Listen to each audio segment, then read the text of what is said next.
Coming up tonight, the case of a 28-year-old student convicted of helping provide criminals with cars said to be untraceable. Fears of a fifth wave of COVID-19 cases prompts Hong Kong to tighten restrictions at fitness centres and gyms. And going, gone, this purely digital artwork has set a new world record for the artist Beeple.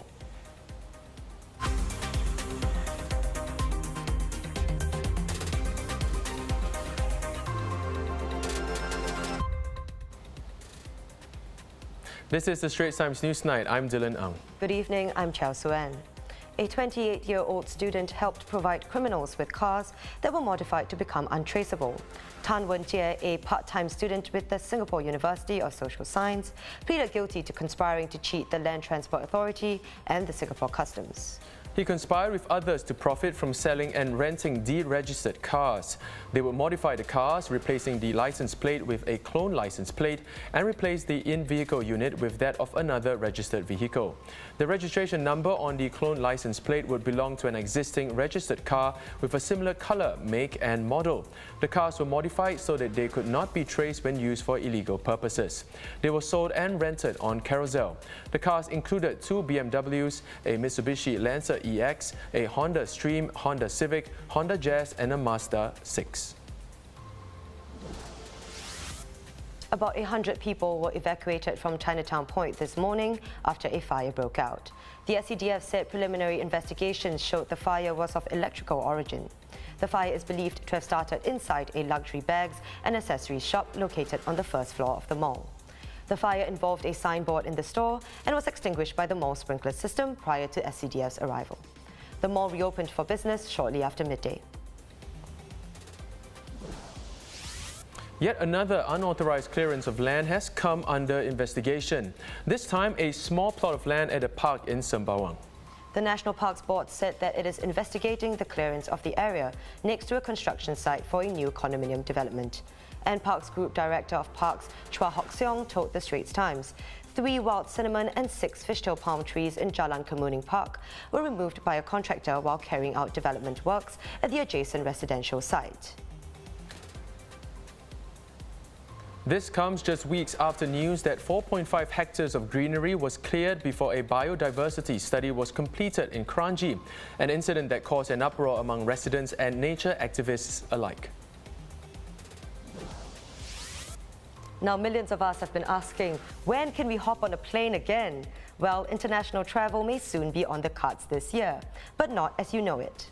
Transport Minister Ong Ye Kung told Money FM 89.3 that bilateral travel corridors for vaccinated passengers may happen in the second half of this year as Singapore explores ways to open up its borders and revive air travel. I think basically we need to find ways to get rid of the SHN and the quarantine. Yes. What can replace it? Yeah, this is what that will kill travel. Nobody's going to come to Singapore and stay 14 days for that matter anywhere. With vaccinations, you can combine vaccination with moderate infection level. That means they are not super safe, but moderate. And combine with testing, and you can possibly open up a safe travel corridor for vaccinated passengers. Okay. That may well happen second half of the year. Yeah. Looking at the COVID-19 situation here, 1 new case was reported in the community today among 10 new infections. The remaining 9 were imported and placed on stay-home notice when they arrived. Over in Hong Kong, the government is scrambling to contain a new COVID-19 outbreak. Of the 60 new cases today, the highest since late January, 47 are linked to a cluster originating from a gym. Correspondent Claire Huang has more from Hong Kong.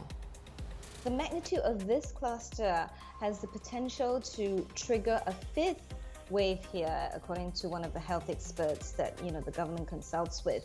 Now, the gym is popular with experts, so what the government has done overnight is to tighten measures in gyms. So they're making it compulsory to wear your masks in the gyms, and then the usual existing measures apply, right? Things like no more than 4 people per fitness station, per class. There must be adequate spacing, that's 1.5 meters apart, and things like that.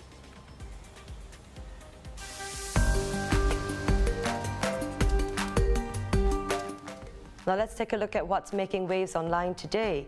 Breaking onto the world stage, Coupang, South Korea's biggest e-commerce company, has pulled off the largest US initial public offering so far this year, making a multi-billionaire out of its Harvard dropout founder, Bom Kim.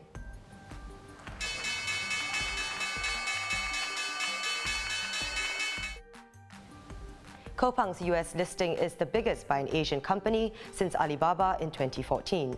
The Amazon of South Korea, Coupang was valued at around $109 billion in its market debut on Thursday after raising around $4.6 billion. South Korea's largest e-commerce company operates an online marketplace that sells everything from fresh groceries to toys, as well as a food delivery app, Coupang Eats. And breaking records today, a digital-only artwork by an American artist fetched nearly $70 million at auction. The JPEG file, titled Every Days, the First 5,000 Days, is a purely digital work by Mike Winkelmann, known as Beeple. It is a collage of 5,000 individual images, which were made one per day over more than 13 years. This is the first ever sale by a major auction house of a piece of art that does not exist in physical form. Auction house Christie's said that the sale of the work has put Beeple in the top 3 most valuable living artists. It's like an unfathomable number, to be quite honest. It's just crazy. The work is a giant compilation of 5,000 different individual days. Each day of the everydays. Again, I started on May 1st, 2007, and if you look at the piece, in the upper left-hand corner is the very first everyday, and in the lower right-hand corner is the very last everyday, or the 5,000th everyday. And so you can kind of see, like, it kind of goes across time like that. I've obviously been making, work like this for a very long time. And so I had one drop and I made like 130,000. And then I had another drop in December and I made like 3.5 million.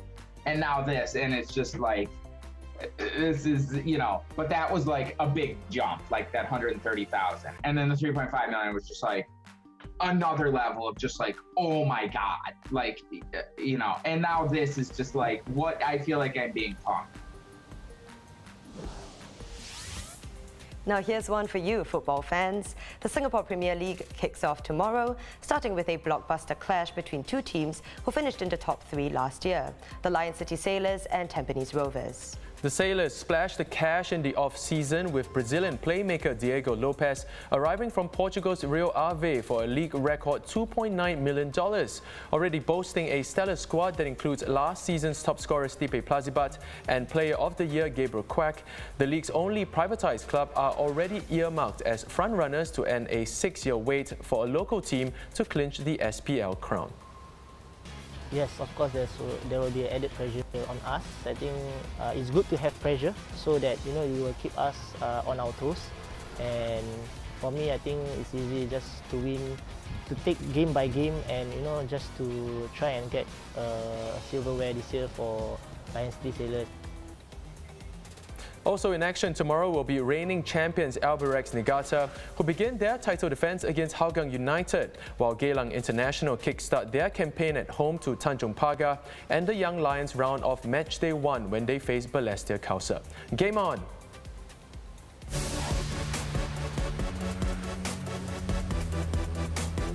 And something for music fans to look out for. The 2021 Grammy Awards are set to stream live Monday morning, Singapore time. The music industry's biggest event will be hosted by South African comedian Trevor Noah and feature performances by artists like Taylor Swift, BTS, Billie Eilish and Dua Lipa. Dua Lipa has the most nominations with 5 nods, including Record of the Year, Song of the Year and Album of the Year. Trailing behind is Taylor Swift, who is in the running for 4 awards, while Eilish and Beyonce are each up for 3 categories. Who are your picks to win? Let us know in the comments below.